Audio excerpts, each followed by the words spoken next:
Namaste and welcome back to the Bharatvaarta podcast. I'm your host, Roshan Karyappa. We often cringe or complain about India's coverage in the foreign press. So today's episode is going to delve deeper into the nuances of why that is the case. So joining me in what promises to be a fascinating conversation are Ruchir Sharma, who is an international affairs and social entrepreneurship expert across India and Europe. Ruchir is also a media critic and a popular commentator on Twitter. Hey Ruchir, thanks so much for making the time. Thanks so much for inviting me, and thanks for the great topic. All right, and joining us also in conversation is Vishal Ganesan. Vishal is a lawyer and has deep interests in philology and philosophy. He also curates the Hindu history handle on Instagram and Twitter. Good to have you on the podcast as well, Vishal. Thank you, Roshan. Appreciate you having me on. All right, guys, we have a lot of ground to cover. So maybe, to begin with, Ruchir, I'll come to you first. Who or what is the foreign media made up of? And are there any categories or characteristics that you can draw up logically? Sure. So off the top of my head, I could broadly categorize them into three different kinds. So that would be the first would be public broadcasters, which are institutions that are taxpayer funded in Western countries. So for example, the BBC or NPR in the US. The second category would be private media in Western countries across the Anglosphere and perhaps Western Europe. And the third would be non-Western foreign media. So each of these three categories has its own set of motivations. So for example, the BBC or NPR, or in a very sophisticated form, what's called Radio Free Europe / Radio Liberty. These are paid for by the state through taxpayer funds, and they are designed to further the interests of that country at home and abroad. So the BBC is the voice of the British establishment. NPR is the voice of the American establishment. And Radio Free Europe, Radio Liberty is a regime change front that was set up and staffed by the CIA. They used to have their offices in Munich during the Cold War.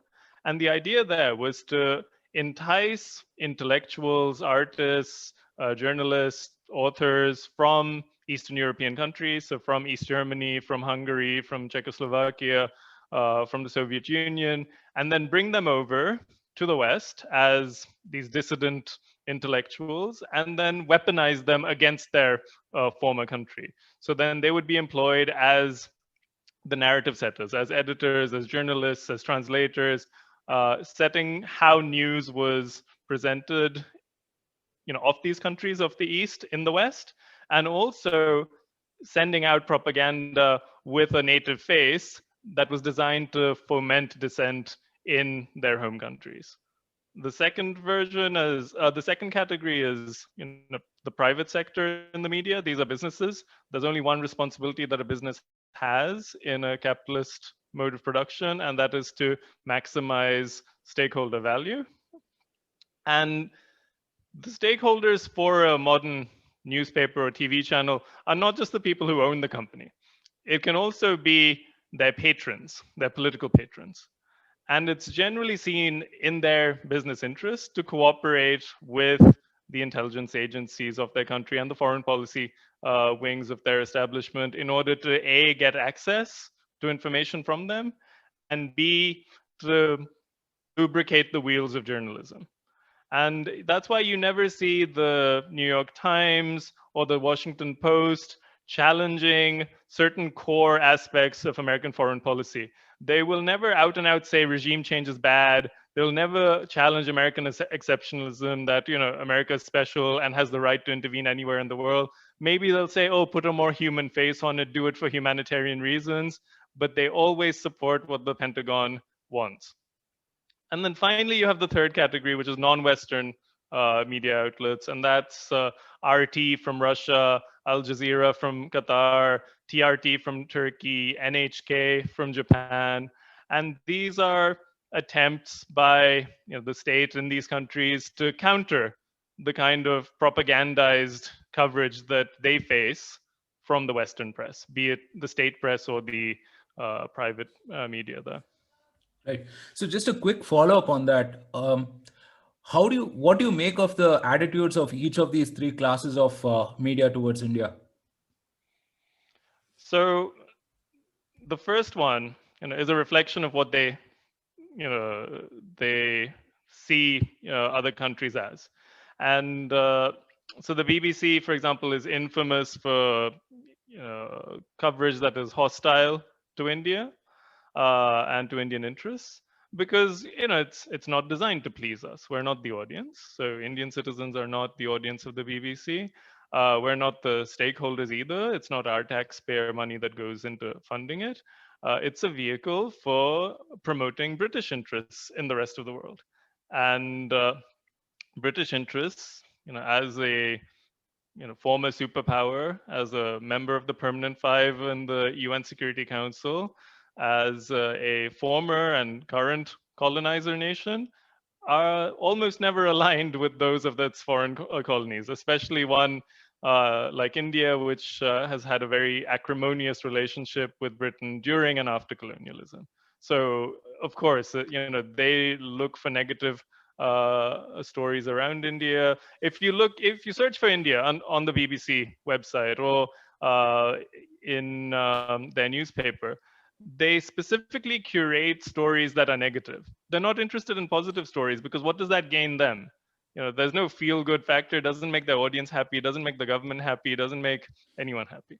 But if you show, how miserable, these poor colonies are after we left, that makes you feel warm inside. They'll see, maybe colonialism was good after all. We took such good care of them, and we bequeathed them this state, and they've made it so bad. Don't you feel better about your sad life in London during the lockdown, where the government is increasingly incompetent? And that's regardless of whether there's COVID or not. It's a coping mechanism for the audience that, don't complain too much about your lives under stagnant neoliberalism. People have it much worse abroad. And also, this justification of a long narrative that, look, things were better when we were in charge. And these people, as we said, they're not capable of handling affairs of state themselves. Then there was the second you said, which was private news outlets. They don't have much of an incentive either. It's not like subscriptions are being driven by Indian audiences. Advertisers are not really interested in making money off Indian audiences either. So those are the two monetary drivers that motivate coverage in a private media enterprise. So yeah, nothing to be gained. The Economist is a very good example of it. So what does The Economist do? The Economist identifies who its audience is and who its stakeholders are. And that's pro-establishment, status quo neoliberals who benefit from the current way that the world's economy and geopolitics are organized. And any shock or change or disruption in that system must be avoided, and the current system must be protected at all costs. And that's reflected in what they say. In fact, a very good gauge of what to believe or what to do from a policy perspective is, if you're a developing country, if The Economist says something bad about you, it means your policy is probably in your own interest. You're acting in your own interest for the first time. If they say something good about you, that's a warning sign that, oh no, we're doing something wrong probably. Right. Yeah, I'd love to delve deeper on this, specifically on, how some of this has evolved and, how it will change going forward once India's stature in the world rises, right? And, with this new geopolitical order that's going to take place post-COVID, right? But before that, Vishal, you've been documenting some of this, some of the portrayal of India in the world, right? And this goes back a long time. I mean, it's not a recent phenomena, as we were discussing. It goes back to maybe 100 years. Can you elaborate this a little, elaborate on this a little more? Yeah, of course. So I run this page called Hindu History, and it's Hindu with two O's. And I use that spelling deliberately because this was kind of the common spelling in a lot of the kind of colonial literature and a lot of the early newspaper clippings. And So it's kind of a appropriation of that sort of colonial era term. But yeah, it's been a very interesting project. And I think the inception of it was like a lot of I'm born in America, but I'm of Indian background, and I rely on the Western media to kind of understand what's going on. But I also have family in India, and I started to kind of realize over time that there was a growing divergence between what I was seeing in the Western media and what people in India were saying, or what how Indians themselves were perceiving events in their country. And then so I kind of got curious about like what actually is going on here, like what's the history of kind of American media coverage of India, how have commentators generally interacted with events there, and to what extent can we see those themes continue to the modern day. And so the Library of Congress has a wonderful digital newspaper archive. Anyone can access it. It's all digital and searchable. So you can just go on there and search for anything, and this started out as just like when I was procrastinating at work, I would go on there and just search random things.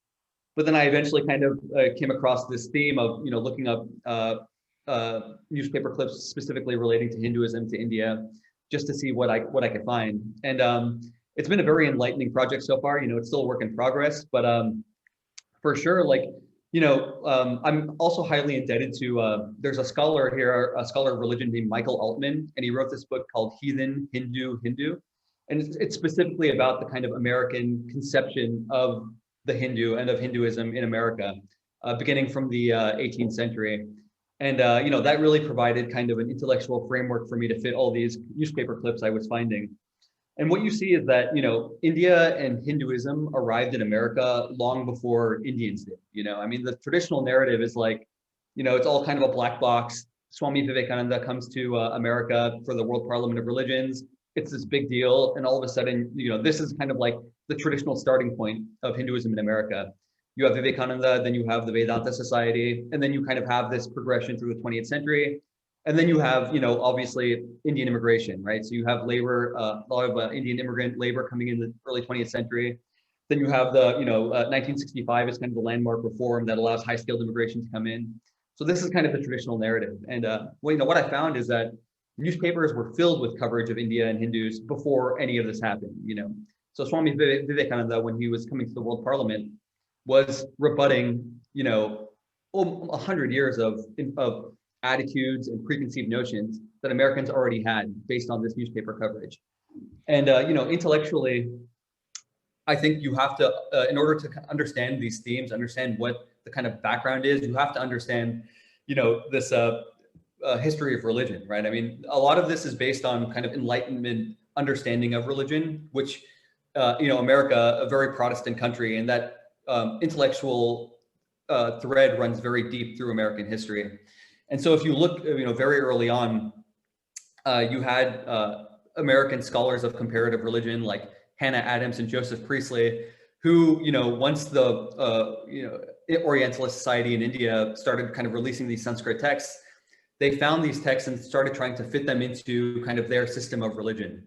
And, this kind of intellectual project was kind of supplemented by a lot of the missionary literature that was being written at the time. And, missionaries had been active in India, obviously far before, America kind of started getting interested in this, right? Because they were there, prior to the, contemporaneously with the East India Company, and even before that.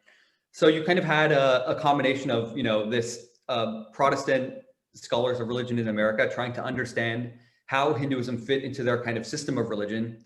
And then you had missionaries in India who were writing, these accounts of Hindu practices and publishing them in newspapers in India with the hopes of getting people to donate to, conversion activities and missionary activities and stuff like this. Wait, in India or in the US and in the West? Yeah, so they were missionaries operating in India who would write these kind of newspaper accounts. And then you also had there's a very rich tradition of missionary journals, like the Panoplist. You can find these too. And, these journals would contain accounts of, the famous one. So there's a figure named Claudius Buchanan, and he wrote this book called Christian Researches in Asia. And it was a pretty seminal work in this area because he was the first one, this term, the juggernaut, right? This is the juggernaut was kind of a very important symbol for the American conception of the Hindu. And what it was, Claudius Buchanan went to see the Jagannath Yatra, right, in Orissa.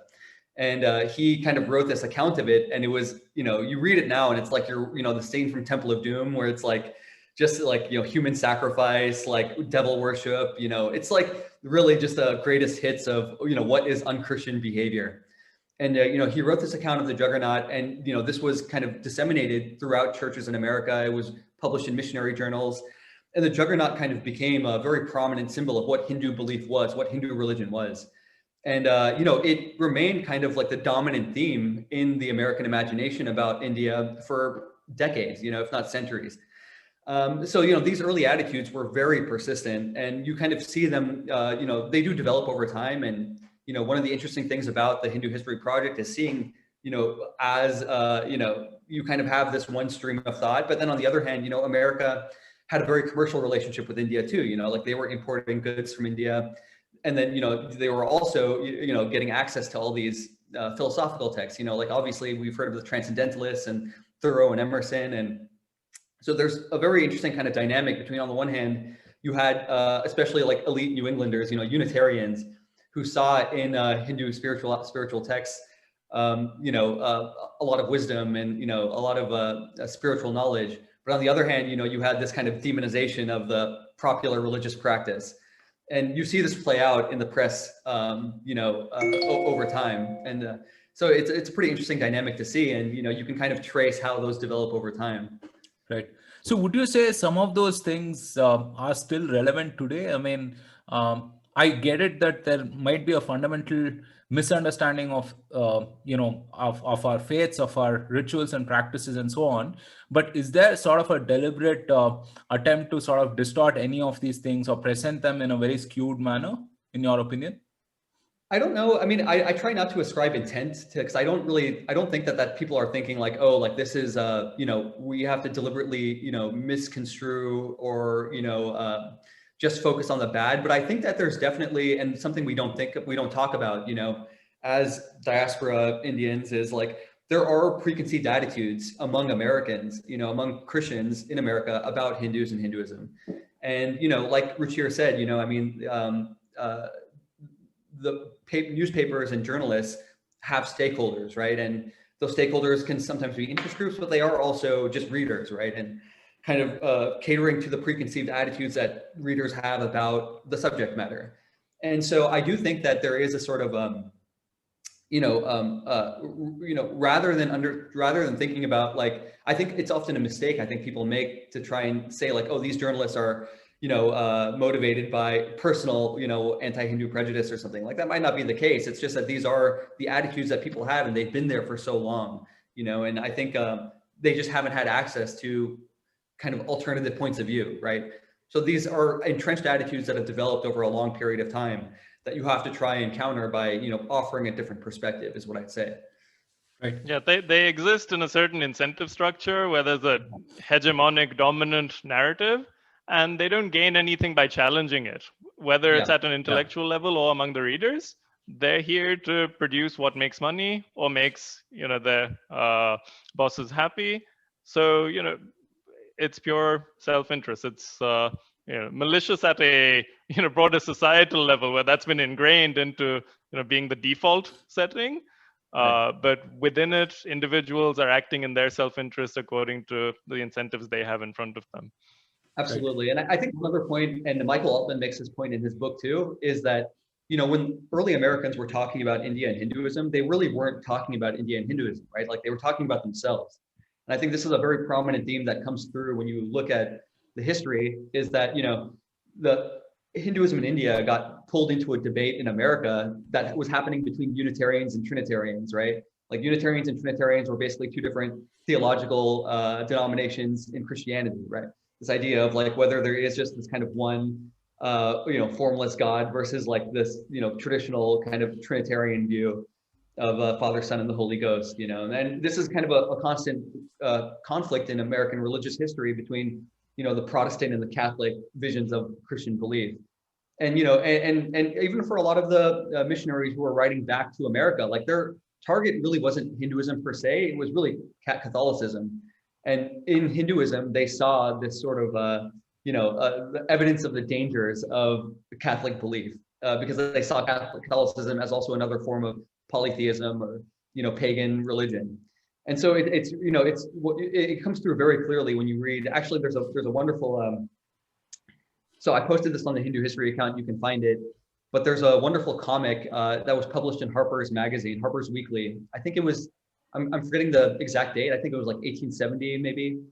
But it's a really fascinating comic because if you look at it, essentially what it is there's a Protestant pastor. Maybe we can when you post the podcast, we can post the link to it. But there's basically a Protestant pastor guarding a troop of kids, and he's standing on the banks of a river that's labeled the American Ganges.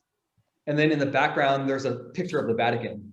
And then you see these bishops, like these reptilian bishops crawling out of the water. They have like the hats and everything, And it's like you see this, and it's a very strange confluence of images. Like you have a river that's labeled the American Ganges. You have these Catholic bishops crawling out of the river. And you have the Vatican in the background. So, a lot of the early attitudes towards Hinduism were shaped by a pre-existing anti-Catholic prejudice that was very prominent in American culture. Some people might say it's still prominent today. JFK famously had to say that he wasn't the Catholic candidate for president when he was campaigning in America. There was a lot of paranoia and concern about that. So yeah, I mean, it's this is I guess the point I'm trying to make is it's important to focus on the journalism itself and rebutting those views, but we also have to understand that there's a very deep culture and history that's America centric that is shaping these attitudes that you have to kind of get to the root of. Right. Very interesting. So Ruchir, let's talk about some of these common tropes, right? I mean, I think Vishal touched upon a few of these as well.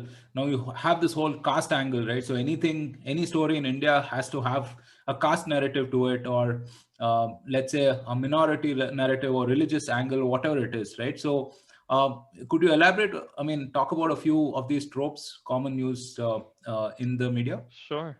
So some people have very neatly summed it up that Western coverage and interest in India is restricted to the 3 C's: caste, cows, and curry.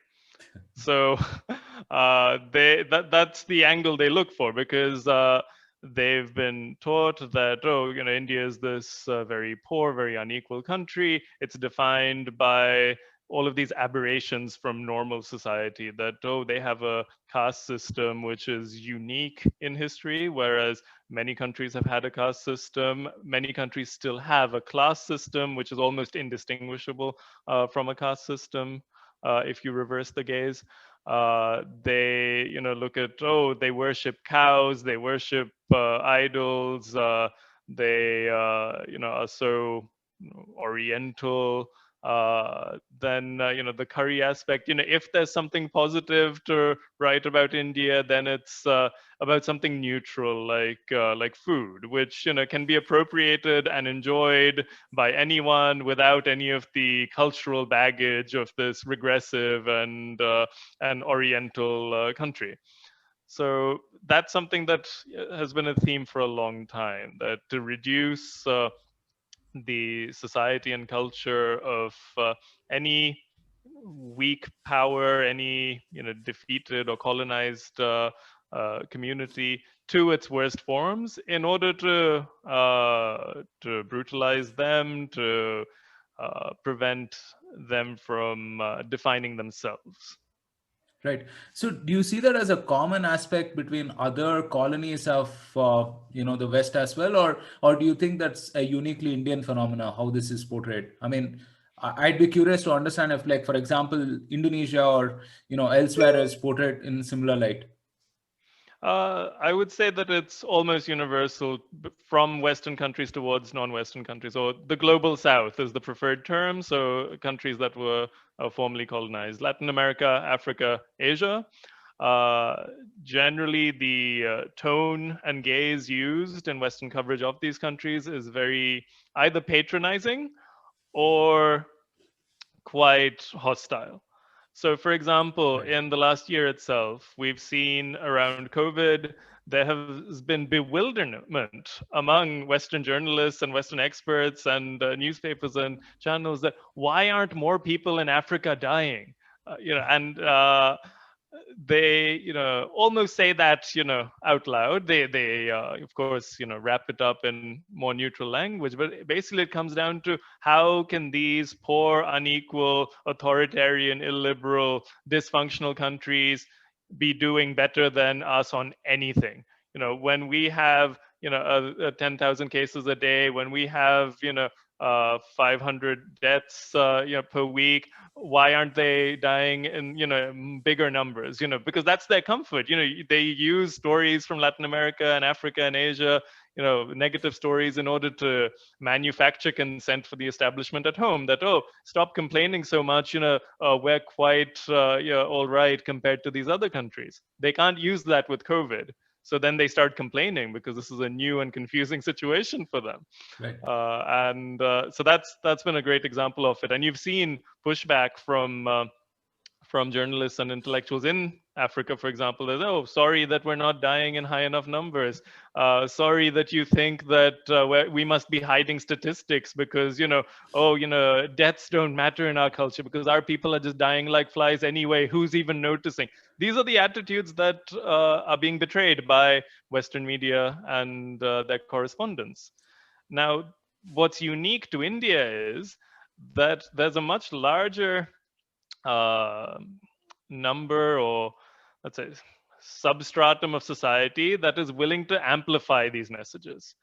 That there's this, what you would call a comprador class, who act as middlemen between the West and the natives of India, who curate the news that comes out of India and also regurgitate the tropes that come out from the West. And in other countries, there's much more resistance because this class is weakened, discredited, kept far away from power, or has simply been exiled to go do what Radio Free Europe did. So like Cubans in Miami. But in India, they control academia, the media, the bureaucracy, institutions. So it's much more amplified in the case of India. Right. So you brought up COVID, right? And I feel COVID was a major narrative violation to this whole thing, I would say, right? Because you saw that there were certain things that India did that the Western countries were not capable of, right? I mean, right from enforcing lockdowns to PPEs to right now the vaccine rollout as well, right? So we're doing all of these things order of magnitude better than them. And you may very well see a new geopolitical order take shape, right? Do you think that then in that case, this whole depiction of India would change, or do you think that the old order would sort of continue the same way?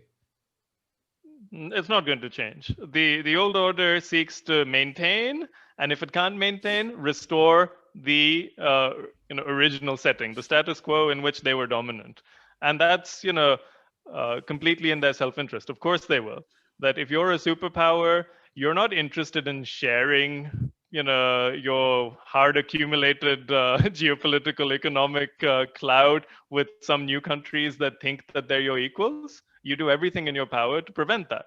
And this is not just about India in particular. They've done this consistently. In the 80s, it was Japan. Japan had this huge economic boom after the war. By the 80s, they were buying skyscrapers in Manhattan. They were buying major US companies. They were producing better products. Their people had a better standard of living. And there was a lot of fear in the Western media about the rise of Japan. And that's reflected in their coverage of Japan. It was not positive. In the 90s, when Germany reunified and took its place at the center of Europe and the center of the European Union, throughout the 90s, the coverage of Germany was very negative. That, oh, look, after reunification, there's so many neo-Nazis and they attack people of color there. Minorities are, under attack over there. And there's all these fears that, oh, a strong, economically strong Germany will try to reclaim its geopolitical power as well. So they did a lot of negative coverage of Germany.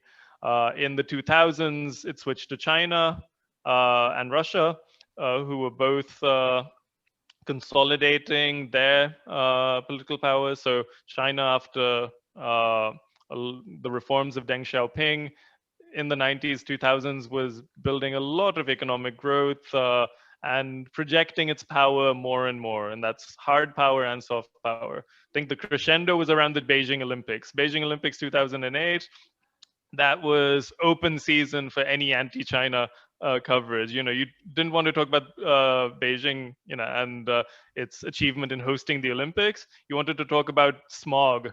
Oh, look how bad the air quality there is. You wanted to talk about human rights. Oh, look what's happening to Falun Gong.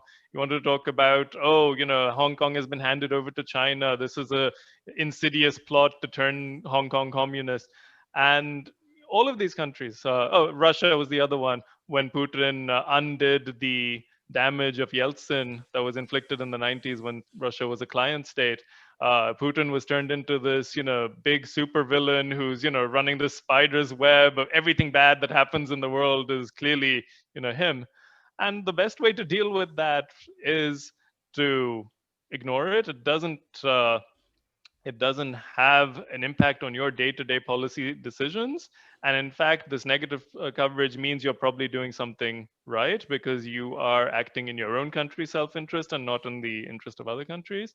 And secondly, all of these countries created their own alternatives to the dominant Western media outlets and use that to fight in the marketplace of ideas. Right. I just wanted to add on to that as an anecdote. Ruchir, I think I probably sent this to you, but I was reading. I'm reading Kwame Nkrumah. So he was the first president of independent Ghana, and he has this book called Africa Must Unite, and it was written while he was still in office. But it's pretty great reading it because he basically there's this passage where he talks about how the media stymied all of his efforts to try and strengthen Ghana's government after independence. And he really takes the foreign media to task, and he says they would basically just exploit any sort of division between, the ruling party or, the opposition in order to make it into this sort of a big deal to kind of weaken his government and weaken his mandate, even though, Nkrumah's party was consistently winning all the elections. But yeah, it is kind of interesting to read it. I was reading what Nkrumah says in Africa Must Unite, and it's very similar to a lot of the complaints that I think a lot of people in India are making today, So what the both of you are effectively saying is that foreign media is basically Western foreign policy, basically. Yes, the foreign media. So the Western media is an extension of the foreign policy establishment of these countries. That they are co-opted, they have been co-opted into this blurry system where you don't know where statecraft ends and private opinion begins, and are weaponized in order to further the goals of that country. Because the idea is that there is alignment between you as a private business owner, who owns a media outlet, and the government that you support or pay for through your donations, through your contributions in narrative setting, and the two take care of each other. Right. And so to what extent or to what degree should one take this seriously at all? It's not something to take seriously as a person within one of these countries or abroad either. You have to take media narratives with a pinch of salt. Always try to look behind, read between the lines and look behind what's being said to understand what the motivations could be behind that. And that's just good practice. In academia, you do that. When you study history, when you do research, you can't just copy paste, what some scholar says, put it into your article as a quote, and then continue. That's it's not academics. It's stenography. You're just writing what they said. You have to question it. So you should question everything. Anything you read in the media, anything you hear in the media, you should question it. You should compare it to your own lived experience. You should compare it to what you're hearing from people on the ground.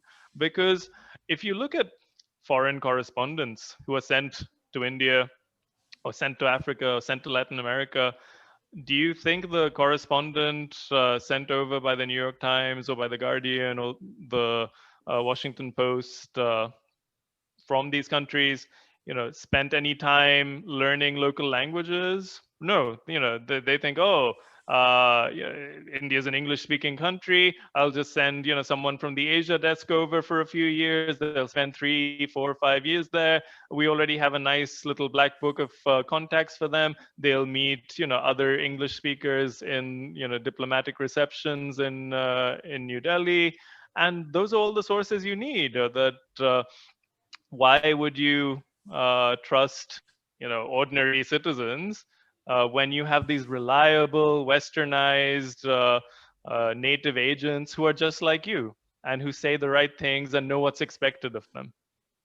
I'll also add to that, and I think Ruchir is spot on, but on the media, like, I think it's a very basic exercise. I think, and the thing that I kind of motivated me too is, like, media is purporting to provide you a mental model for understanding what's going on in another country. And, and we're fortunate now that we have a lot of different sources. We have social media, you can also just talk to people who live in these countries, which is also a very valuable exercise.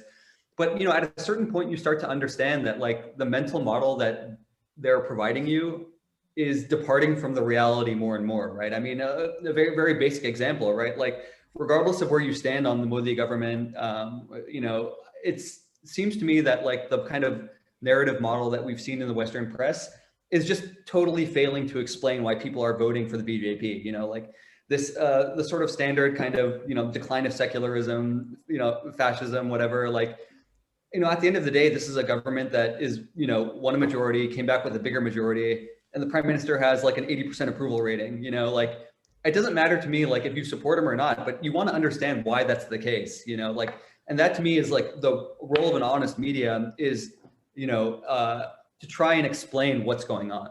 And, like, for people who are genuinely curious about what's happening in a country that's as consequential for the global order as India, and for democracy, like, you need to have a source of information that's able to give you an insight into the actual political dynamics on the ground. And I think what's become increasingly clear from my perspective is that a lot of the media coverage in the New York Times, Washington Post, NPR, it just doesn't provide that insight. Like, it doesn't give you any insight into why people are voting the way they are, where these political trends are coming from, where they're going. It really is just kind of rehashing the same sort of fear mongering over and over again. I'm not even saying that, there might be some validity to that narrative, right? Like, I'm not, I don't live there, so I don't want to pontificate in it. But what I do know is these mental models are not, they're not connected with reality in a way that I feel like I'm learning about what's going on. Yeah. And this is a systemic issue. This is one of the issues which is not specific to coverage of India. There's superficial coverage like this, of every country, even of other, so-called Western countries. So, for example, after the recent jihadist attacks, as they've been called in France, there's been similar complaints from French intellectuals and French journalists that the New York Times and Washington Post, their correspondents are weaving a narrative about France that's not reflected in the actual experience of people living there, the actual reality there, and is not even curious about understanding the processes at play, but rather wanting to, provide a simple fitting into models that are already in people's minds from their home country, from the US. That the simplest way to explain a foreign country is to map it out onto the understanding you have of your own country. So if in your country you consider yourself a liberal, or you consider yourself a conservative, what you want to know as a reader is that, oh, in X country, which I'm never going to visit, but I'm consider myself intellectually curious, so I'd like to know. I need to know who the liberals are and who the conservatives are over there, so that I can find my place and know what to believe. Now, that doesn't work in countries which have very different political systems, very different histories, very different societies and economies.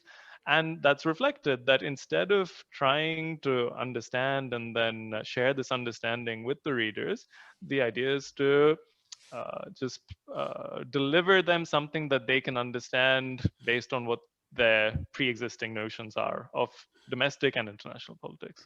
Yeah, that's go Go ahead. Sorry, Sorry. go ahead. No, I was going to say, I think that's spot on. And, I think that's one of the things that I find very frustrating from an American perspective. And it's very puzzling to me when I see it kind of regurgitated by Indian journalists, right? Is this trying to fit Indian politics into this right-wing, left-wing dichotomy that is grounded in very particular, historical and political conditions in America. And they just try to kind of like copy and paste it to the Indian political dynamics. And, this is the point I'm making about the explanatory model just doesn't fit, like it doesn't match the reality of what's going on. Like you have to, I think there has to be an attempt to try and create like a native political paradigm or model that can help people understand where to place these things. But again, like as Ruchir points out, like that's not the motivation, right? The motivation is they want to tell the readers or the stakeholders who's on their side, right? And that's why it kind of just is beneficial to use the same model. Yeah. So if we don't take the onus upon ourselves to set our own narrative and to tell our own story, what we are to the rest of the world is a blank canvas. And what do you do with a blank canvas? You show your own fears, you project your own fears, your own insecurities, your own opinions on that blank canvas. And that's what's happening. Right. So one of the things that I'm always amazed by is this whole Salma Sabrina problem, right? I mean, I don't know who on Twitter coined this. Basically, you quote someone, that person quotes you, and then it's like this whole circular logic that happens, right? I mean, you see that with a lot of the articles in any of these media outlets. I mean, they always talk about the same. They always talk to the same three people, right? It could be someone like I don't know, Rana Ayub or Pankaj Mishra or any of the others, right? They don't seem to venture out beyond these beyond the circle. And I mean, again, I'm curious how much of this is just an inaccessibility to other sources, other points of view, versus as I think the both of you alluded to earlier, there just being a lack of incentive to go beyond this elite group of people that you can talk to, and you can sort of parrot out well-established motifs, if you will. Well, I don't doubt that there's well-intentioned journalists who are sent as foreign correspondents to these countries. And if they are intellectually curious, it's only natural to want to reach out to other sources. And sometimes you see, a new correspondent shows up in India and goes the extra mile and tries to cultivate sources or go into the stories, in the field outside of, the posh, leafy suburbs of, central districts of Delhi. And they soon find themselves shut down by the editors back home. So, for example, a good example of this is Michael Safi, who was the Guardian's correspondent in India from 2014 to 19. So, for the entire first tenure of Modi as Prime Minister. And when he started off, he did some very interesting primary journalism with Gaurakshaks, that he went out, at night with cow protection groups in rural Haryana and interviewed them, took videos of the activities they did, how what motivated them. So, for example, they would see videos of slaughterhouses on WhatsApp, and they would say, "Oh, that's terrible. Look at this barbarity. This illegal trade." And they would set up checkpoints, often seen as very helpful resources by the police. That the police saw them as sahayaks, as helpers, as community assistants, who are helping enforce an existing law. Now, that was quite an interesting piece of reportage. It was never done again. Now, why was it never done again? Because someone, in the editorial team back at the Guardian's headquarters in London probably felt that, oh, this is humanizing and adding nuance to a group of people that our interests are not aligned with, and don't give amplification to the other side's voices when we already have a narrative that we want to set. So it's being dictated by editors who have a much closer relationship with foreign policy establishments in their home countries. And no matter how well-intentioned or talented the correspondent is, if they want to keep their job, they have to do what the boss says. Right. Interesting.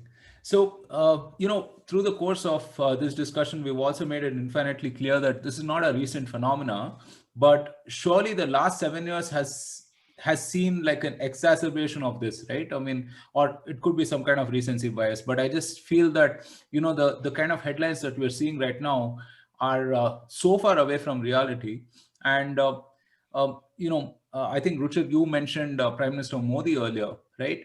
Um, how much of this is just like a sort of a very antagonistic view against Modi, which sort of reflects on India as well? How much of this is that? It exists to some extent. There is this personal animosity towards Modi as an individual and as a politician. But if we were looking into the broader historical context, let's look at all of the prime ministers we've had since independence. So first we had Nehru. He was despised in the Western media.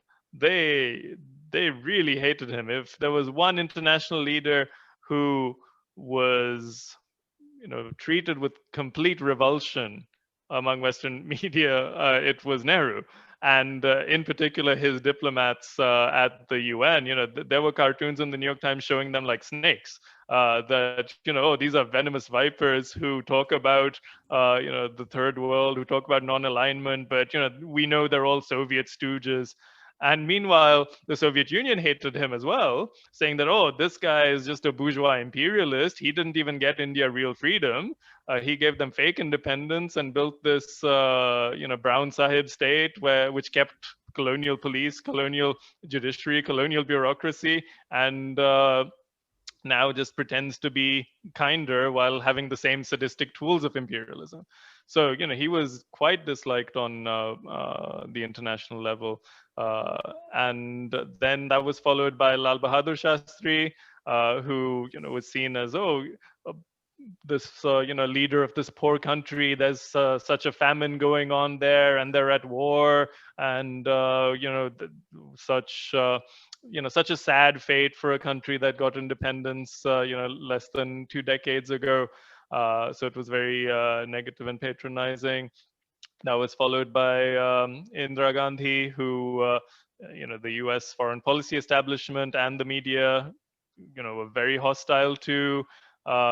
They did not take kindly to her actions, even when humanitarian, for example, the liberation of Bangladesh, the ending of the Pakistani army's genocide of Bengalis, was not seen as a humanitarian achievement in the Western media.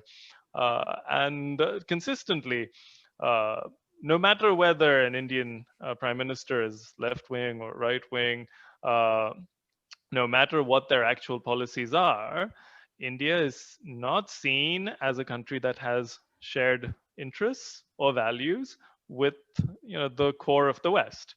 So the core of the West is the US and its client states. So NATO, Australia, New Zealand, and then its second rung of client states like Pakistan or Saudi Arabia. And India has always had its own foreign policy. It's always sought to create consensus in at the UN, work with African and Latin American and Asian countries. That was not seen as something desirable, and that's continued now. There's never been a time where the Western foreign policy establishment or media saw India as anything more than a preachy rogue state. That as a superpower, superpowers don't have allies. They have client states, they have future client states, and they have rogue states. India is not a client state, no matter how much some elites would like it to be. A future client state, possibly. There are some people in the US foreign policy establishment who are a bit sympathetic to India and think, oh, best case scenario, one day we'll win over India and it can be a useful strategic partner. And then there's the third, which is the dominant view of the CIA and the State Department, which is India is an irredeemable case, full of these do-gooders who keep talking about human rights this and democracy that and rights of sovereignty. And that's not useful for us. We can't project our power through this preachy holier than thou country, who keeps talking about poverty and climate justice and things like that. So it's been consistently hostile. Even if we look at 7 years ago, before Modi came to power, you had Manmohan Singh. He said all the right things. He was very servile. He was willing to sign a nuclear deal with the US. How did the New York Times respond to that? They made fun of India's space program. They blamed India. They blamed Manmohan Singh for the climate negotiations, that, oh, India is this big climate villain that refuses to clean up its act. Projecting all of their guilt for causing climate change onto a country that didn't have electrification for most of its population. Right. So, Vishal, what is the significance of all of this and impact of all of this on Indians? Indians here and Indians abroad as well. So, one of the things that we discussed was how you had to sort of break this narrative and go beyond that, right? So, what do you see happening as a result of this coverage of India? Well, I think just speaking for, my limited kind of diaspora cohort, I would say that there's definitely a sense of an inability to kind of understand and discuss what's happening in India rationally. I mean, I think there's just, I think, if you think about like, what is the diaspora's role in America? Like, to me, it seems pretty intuitive that our role should be to, we live here, we're Americans. We also have an interest in kind of, making sure that, there's good relations between America and India. We have an interest in ensuring that our culture and our home countries are represented accurately in the Western media. And I think that, a lot of Indian Americans, in my experience, rely almost exclusively on this Western coverage.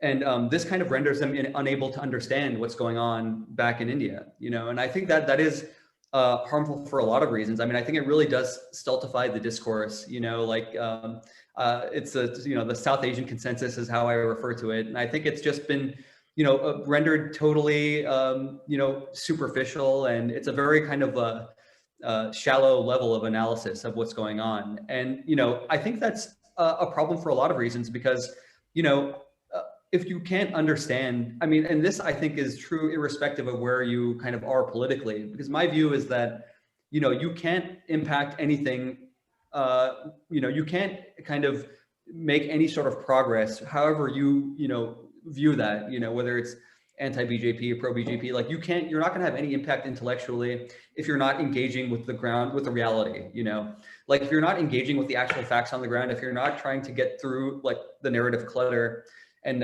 try to get to the truth of the matter, you're not going to be able to persuade anyone, right? Like you're not going to be able to kind of understand the political and cultural trends and shape them in a way that you think is positive. And, the diaspora, there's a proud history there of, involvement, all the way to the Ghadar Party, in the early 20th century, helping fight for Indian independence. Like there is a proud history there. And, I think that's something that a mantle of the diaspora is uniquely suited to try and correct. I mean, like we don't have to be beholden to narratives written by foreign correspondents, like we're, I sometimes have an issue with diaspora who kind of feign being insiders when we're not. Like we are outsiders ultimately, right? But we are outsiders with a sympathetic perspective. We're outsiders with have a certain access to, ground level information because of our connection with the country. And I think, it's up to us to try and build like a public sphere for ourselves that is insulated from these sorts of narratives, right? Like we can't, like Ruchir said, I mean, you can't continue to allow people who have no stake in your future to define you, because if you do that, then you're giving up your autonomy, you're giving up your ability to define yourself.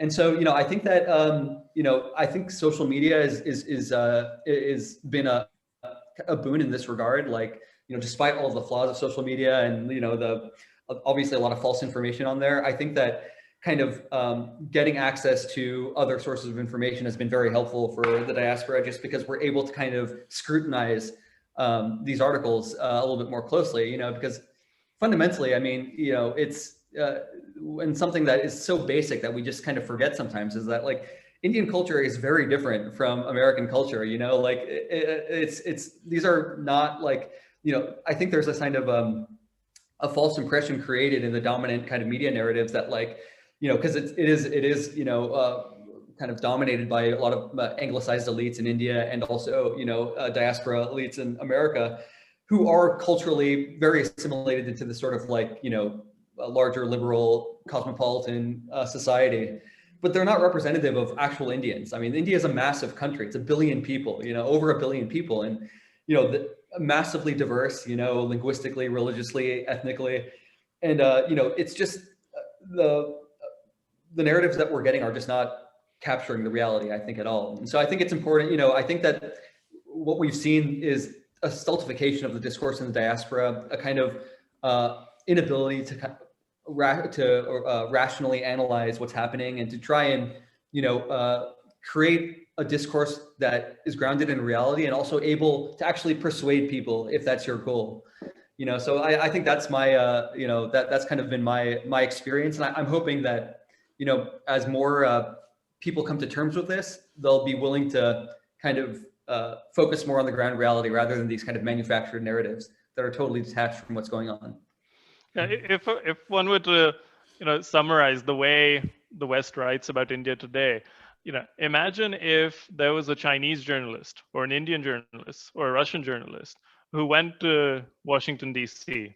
and only spoke Mandarin, Hindi, or Russian, and then only hung out with people who spoke Mandarin, Hindi, or Russian in Washington, D.C., and then wrote, you know, articles, you know, shot TV documentaries, and tried to set a narrative.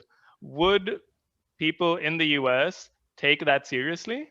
And would people back in China or India or Russia take it seriously in turn? The answer is no, because it's not credible. What's happening with Western correspondents in India is no different. You send someone with zero understanding of the country's language, society, you know, economy, or anything really apart from, you know, a list of who the reliable contacts are that you're allowed to quote. So they do that.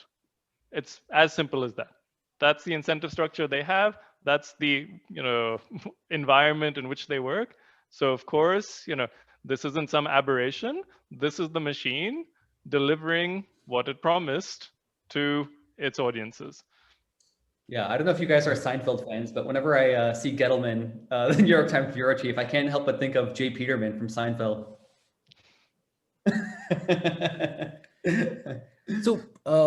So how much of this is stuff that we should just ignore, right? I mean, you know, we're going to grow economically, we're going to grow politically as well. Our stature is going to improve in the world, and how much of this is just for concern sometime later? You know, I mean, maybe we look at it in 5 or 10 years when we're a significant economy, and when people have to deal with us more seriously, right? So how much of this is something that we can put off versus how much of it is something we should proactively fight against at this point of time?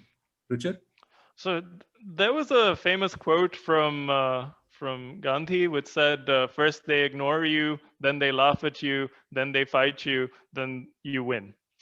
And that's a good way to look at it, that collect these barbs. You know, you don't have to take them to heart, because, you know, once you understand the motivations behind it, you know, see what the larger game is, and then you learn to play that game. Now, you know, I don't think Putin or Xi Jinping or Shinzo Abe, you know, lie awake at night, you know, feeling bad because, you know, the New York Times called them illiberal or, you know, criticized one of their policies. They're not elected to make the New York Times happy, or to make the BBC happy, or to make the governments that patronize these agencies happy.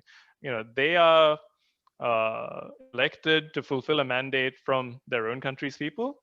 And of course, it's in their interest to get reelected and to be popular in their countries. So they choose policies that they know and understand will do well in their countries. because it would be irrational otherwise. Of course, when you design policies, you don't design them in order to, annoy your constituents and to lose the next election. So, there's some logic behind any country's policies. And as a country gains in geopolitical or economic power, then it also gains the material foundation with which it can resist this sort of neo-colonial propaganda effectively, and maybe even return it in kind.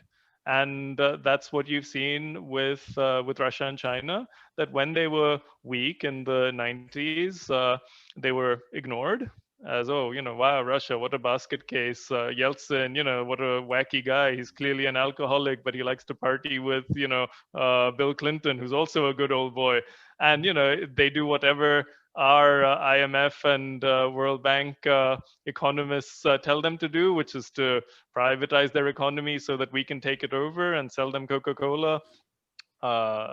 So yeah, no complaints there, but that was very traumatic for the country.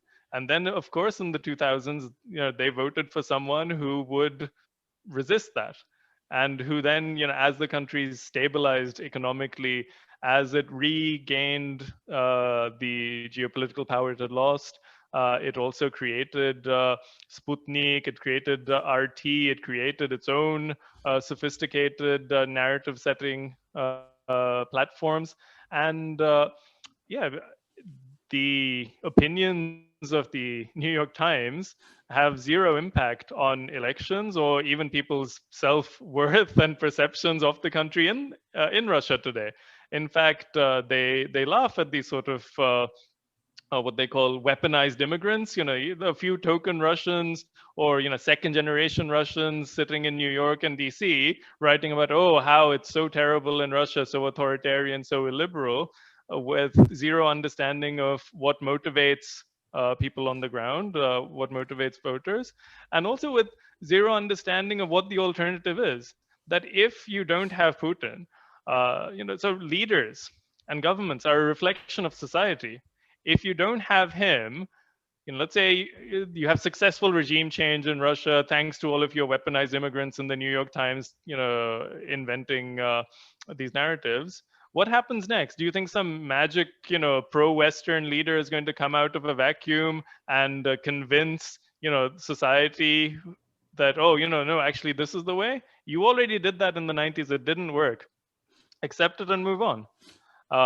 Similarly, China, it doesn't work on Chinese people. Chinese people respect themselves. They respect their own lived experience. They respect their own institutions more than that of the West, because they had a century of humiliation. They don't trust Westerners because they are seen traditionally in Chinese history and literature as barbarians, but also through their behavior towards China, through the Opium Wars, through the opening of the country, through their consistent efforts at dismembering the country.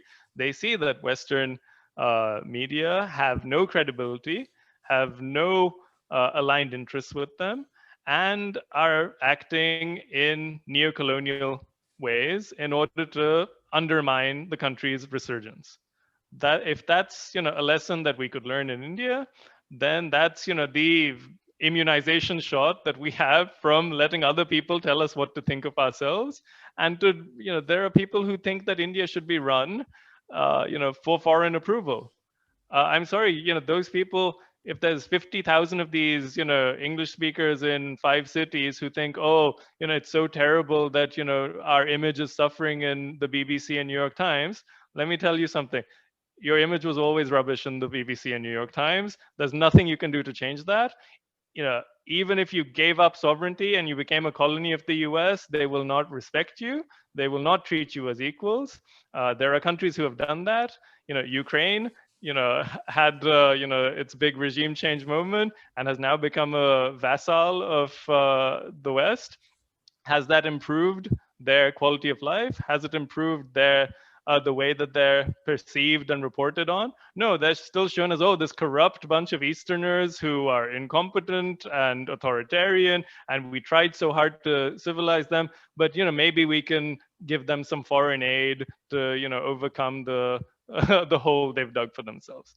So yeah, there's no circumstances in which you can win the approval of interest groups that are diametrically opposed to your interests, even if you gave up all of your interests for nothing in return.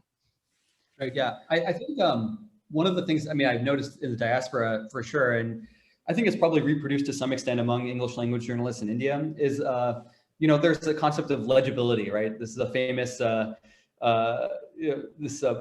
scholar at Yale, James Scott, who wrote this book called Seeing Like a State. But this concept of legibility that he outlines is very interesting, because it's like, what makes a view, a political view accepted or legitimized, right, in the views of the people who are writing these articles, right, is, the reasonability of a view is determined by its fit within a sort of preconceived set of political values. And to the extent that there's any sort of political value or political interest that lies outside of that kind of predefined set, it's immediately disregarded as like irrational, it's not even worth understanding, like it's just completely excluded, And to me, like it's a very, this is a big impediment, I think, to understanding what's happening. And, like I've always said, like if you're curious about what's happening in India, like you have to try and approach what's happening there. You have to approach the political interests that are in play on their own terms, rather than kind of trying to fit all political interests within like a very, frankly, American model of political interests, right? I mean, the kind of debate, the secularism, this word is a perfect example of this, right? Like if you look at the kind of dominant narrative in Western media about what's going on in Indian politics, it's like, oh, this is a decline of secularism. And this is a very strange thing, because if you talk to Indians, no one takes this seriously. Like no one can even define this term, like it's totally at odds with what is actually driving political change in India. And yet this is the term that we use as a sort of umbrella because it's legible to a Western audience. Like a Western audience, they see secularism and they say that's good, because in America, we have a long tradition of secularism. It's something that's, from a very early age, when you're going to school, like separation of church and state, First Amendment, like it's kind of not beaten into you, but it's, emphasized over and over again that this is fundamental to our republic and fundamental to our culture. And, when you see, then you take this American model of secularism, and this was also an eye opener for me, is, because, I'm a big fan of American secularism, it's a good thing. I'm a fan of it. And then you kind of see how this term is used in India, and you realize like it's totally different. Like it doesn't even match any sort of intellectual model that we have for what secularism is or what secular values are.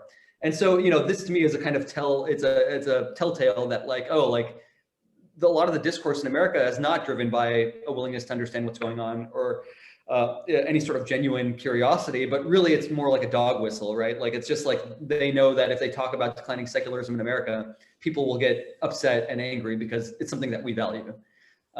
So yeah, it's definitely this. There's kind of a this legibility issue. I think is definitely a concern, and I think that like Ruchir I think alluded to, ultimately.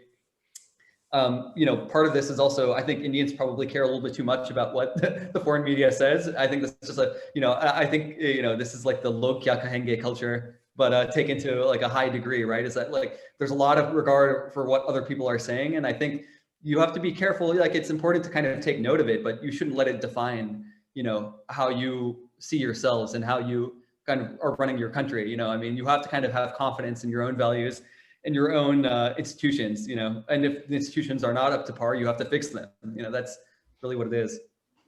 Yeah, I mean, the broader problem also is this whole caricaturization of the other, right? I mean, of anyone who has a different point of view. I mean, once you caricature them, I mean, you don't really have to take them seriously. You don't have to go into any good reasons that they may be for, whatever it is that they believe in, right? So I think that is a broader problem anyway, right? And let alone when you're projecting, because much of media is projection anyway. So, yes, absolutely right. And if you disagree, this is the thing that annoys me to no end. Is like, look, I understand if you're opposed to the BJP, but if you are, you have to understand so you can communicate why they're wrong, right? And this is where I find is the kind of opposition is totally lacking in the West and in India, right? Is that the opposition it's purely relies on this sort of like demonization and outright rejection rather than engagement. And I just don't understand what the political strategy there is.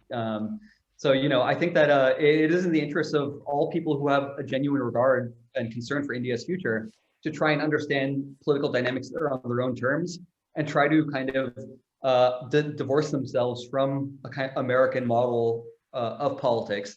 Because unless you are able to engage with those ideas on their own terms, you're not going to be able to persuade people, that they're wrong. And, you end up really ceding a lot of power to people who, to bad actors, frankly, right? Because, you kind of create this like siege mentality. So yeah, I agree with you completely. Yeah. No, I mean, it's also interesting to note that, a lot of the times the legitimate critique of any particular side, I mean, any particular party or belief comes from that side itself, right? I mean, because you notice that the other side hasn't really put in the time or effort to really, understand the merit of those arguments, right? I mean, yeah, I guess that's like a broader, discussion that we should have some time. But again, Vishal and Ruchir, we've spoken at length about, what the problems are with the portrayal of India, its impact, and so on. How do we correct this narrative? We've briefly alluded to, controlling this narrative and so on. So in your estimation, right? And there's a question to both of you. If you have like a 3-step formula to sort of correct this narrative, how would you go about it? Maybe we can start with Ruchir and then Vishal can add as well. Right. Number one, establish what your country's national interest is and pursue that and ignore all else at a state level.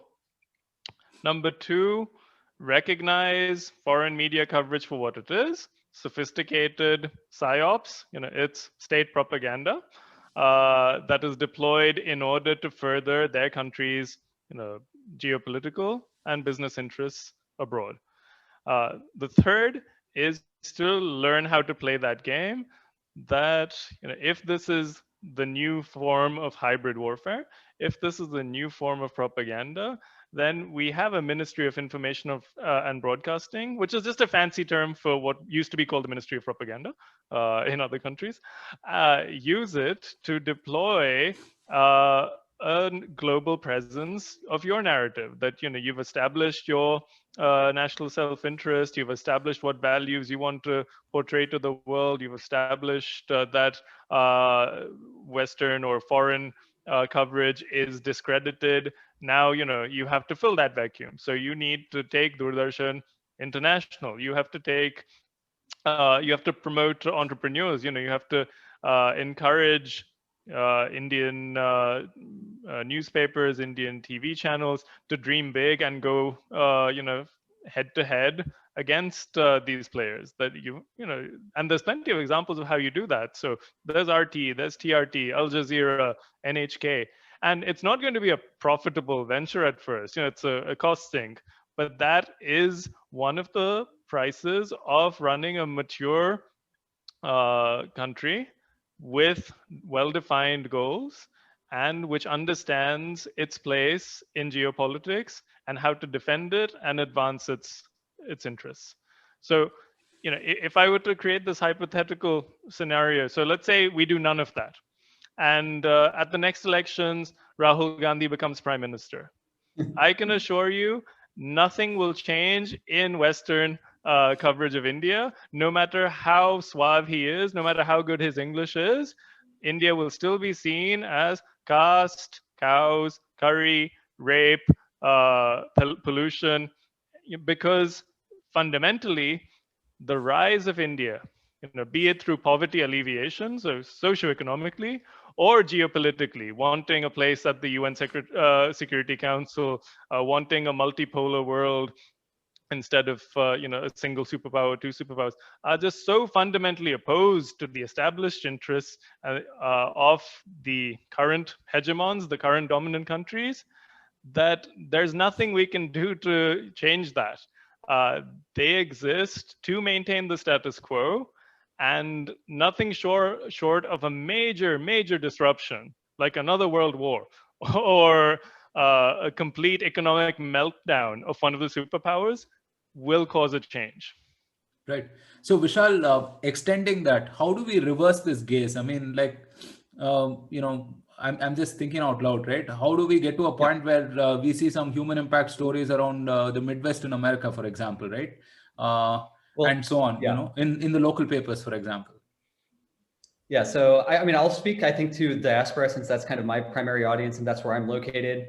You know, obviously follow Ruchir Sharma on Twitter is a good first step, you know. But I think also, I think you have to try and maintain some level of skepticism. You know, I think that's the most important thing that you can do just for yourself is, you know, always be skeptical, just like question what you read. And also, you know, I think you obviously follow Hindu history. I think that one of the benefits of kind of studying the history and understanding these broader historical themes is you understand that, like, look, a lot of what's written does not reflect a reality. I mean, it's a lot of what's written is a continuation of themes that are American in origin, or Western in origin, that have developed over the centuries, and they reflect sociological and political concerns and you know, certain cultural disputes that have their roots in America. And really, the rest of this stuff is kind of secondary to that, you know. And I think that understanding that broader history, understanding the trends, understanding the kind of cultural and political notions that are kind of deep-seated in American culture will help you kind of have a better perspective about, you know, where this stuff is coming from. And I think, yeah, I mean, you know, it's just, you know, there's I had this Twitter thread, you know, about how India and America are both interesting countries because they both have their own kind of pathologies of exceptionalism, you know, like America in a lot of ways is blind to its own flaws. India is kind of blind to everyone's flaws but its own. And I think that kind of plays out in how we interact with the news and how we interact with these different views. And I think you just have to kind of maintain a certain healthy degree of skepticism. And, you know, for the diaspora in particular, like read a wide range of sources. I mean, I would say the English media is not very, you know, across the board is not really representative of, you know, the full kind of range of political thought in India. But at the least you can do is read a wide range of both, you know, international and Indian media sources. So at least you kind of understand, like, there are varying views. And, you know, obviously things are getting better now with the greater diversity of sources, which is good to see. But yeah, you know, social media, read a wide range of sources, maintain just a kind of default state of skepticism, and you know, study American history and study kind of the background for a lot of what's going on would be my prescription. Right, fantastic. Those are excellent ways to, you know, take the first step to decolonize your mind, because, you know, something that we don't realize is that we have a certain, you know, set of biases that are ingrained into us by society, by the state, by the education system in India, which have never, you know, been challenged since colonial times. So we're still taught to believe that, oh, Western society, Western countries, they're rich and powerful today because there's something special about them. You know, they did all the right things, they believed the right ideologies, they believed the right religions. And there's this rich like us phenomenon, which is, you know, post-colonial thing, where then they come back, you know, calling themselves the World Bank, calling themselves the IMF, or calling themselves the Western media and NGOs and human rights organizations. And they'll say, oh, if only you did this like us, if only you did that like us, one day you can be rich like us. That's a lie. And you have to open your eyes and see there's no perfect country. Every country has its flaws. And if certain countries are rich and powerful today, it's not because, you know, God rewarded them for their great values or their superior ideology or their superior race. No, you know, even though this is what they like to claim themselves and try to tell us.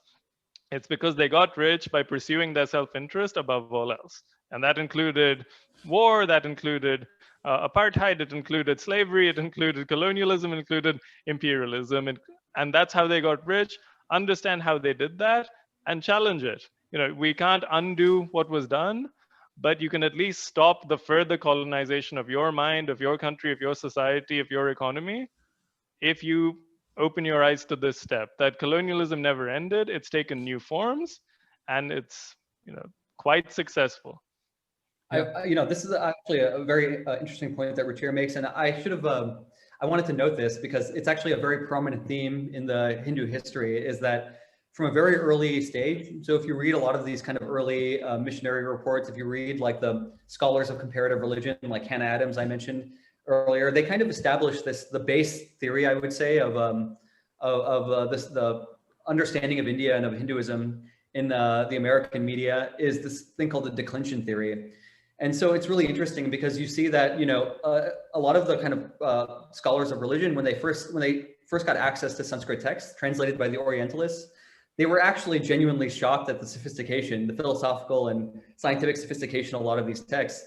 And so they had a big issue, right? Because on the one hand, they were looking at these missionary reports from India that were saying things like these people sacrificing their children, throwing them into the Ganges, they would say like people were throwing themselves under the Jagannath, Yatra truck. So there was this conflict, right? Like, how did they square these? And the dominant theory became this thing called the declension theory, which is that, the Indians at one point in ancient past had something approximating true religion.